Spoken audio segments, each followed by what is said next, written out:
Alright, hello, welcome back. We're doing the final definition here, and we're going to have a massive cutscene, so Here we go. I can talk over them while, Fingers crossed. waiting, yeah, for the cutscene to play out. So, we're going to do the second definition of cultural appropriation here, and this one You're no fun. seems to answer the problems of the first definition, which was it's purely racially motivated. But it raises a few more questions in and of itself. And this definition is, it's cultural appropriation, only when someone complains about it. Exactly. So, let me tell you a secret I learned working customer service. And this is, the numbers I'm about to give are not 100% accurate.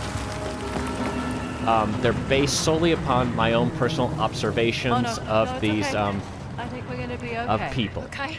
Where the hell's the So, task? say I'm I don't working know, none a of this makes customer any service sense. job selling, It does. and part of my job is to Poison, I sell sent us on a items. fool's errand. So, in the process of selling my items, I make a joke to 100 people. Now, the joke is completely you're right. non-offensive. It's just a silly little joke Terrific.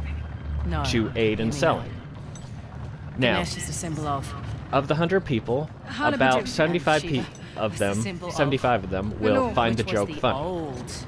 The old About cap- 20 of them will Exactly. not find the joke What funny, king but built will this understand you're making a spectacular joke, they'll appreciate it, It was a it won't wonderful affect target things. for the Persians. Now, for And the old these capital was essentially forgotten. 95 people, this the whole joke scene was actually a helped decoy. make the Why did they sale. let it More get so in the funded? people that found it Protect funny than the Lenore. people who didn't, but Give me treasure. it's an aid to selling. It's a good thing. I'm Now, willing to of bet the 5 people the left, task was well, never here. not of the 5 people, the 5 people left will find it offensive. where's So Bill? 5 people out of 100 will find it offensive. Oh, shit. Now, This is of those definitely 5 not people, supposed to happen. 1 person will complain. Grab the To edge, management will call in and complain. We'll take the time to do that. Now, honestly, most people don't complain because it's a lot of effort, and really, for the most part, there's no point to it, to complaining. So, fine with my life here. Now, what will happen is that management will, in most cases, will say, wait, we can't have customers complaining. It's an understandable point of view. So, regardless of how, well, wow! Did you see that? She just went, ah! Okay, that's not going to end well. That was weird. You saw it. It just literally just knocked me right off. Okay, better.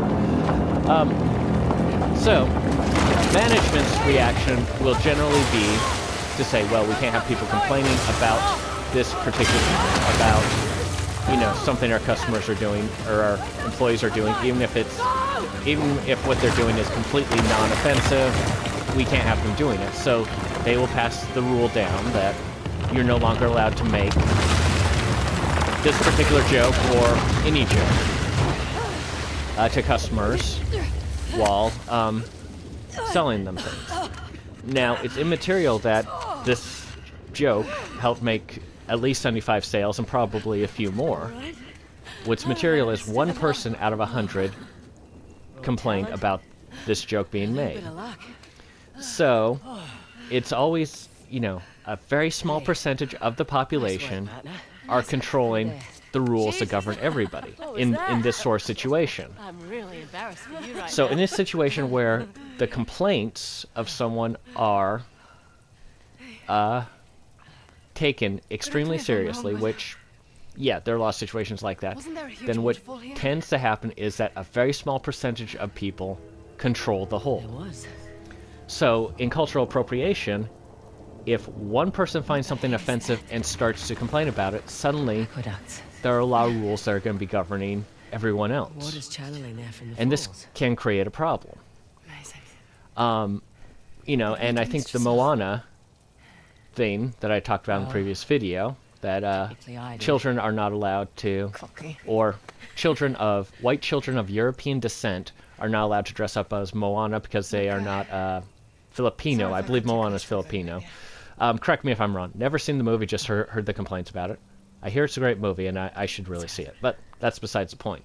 So white children who admire Moana, or even admire the Filipino culture, can't dress up as her because that would be considered to be cultural appropriation or culturally offensive, even though, as I said before, children, only dress up as people out of respect for those people. They like those people, and they want to be either those people or part of their lives.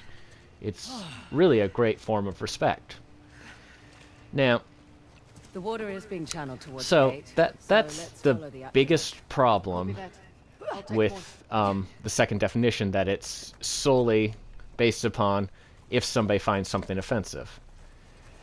Because all it takes is one person to find something offensive for the entire system to really just break down. And people to just, okay, whew, that scared me. And for this whole cultural appropriation thing to just not work. Do you think the soldiers knew Or- they were used as decoys? Honesty's Yeah, always the not best work policy. is actually a good definition of it, because suddenly, we're obeying rules that serve no function or purpose, but might offend somebody.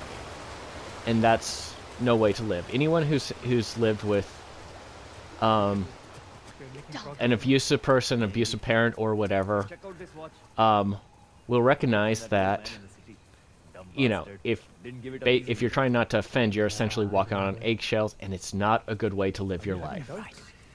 Anyway, so that's my take on the philosophy of cultural appreciation. Like and subscribe if you like it, and I will see you in the next video. Bye.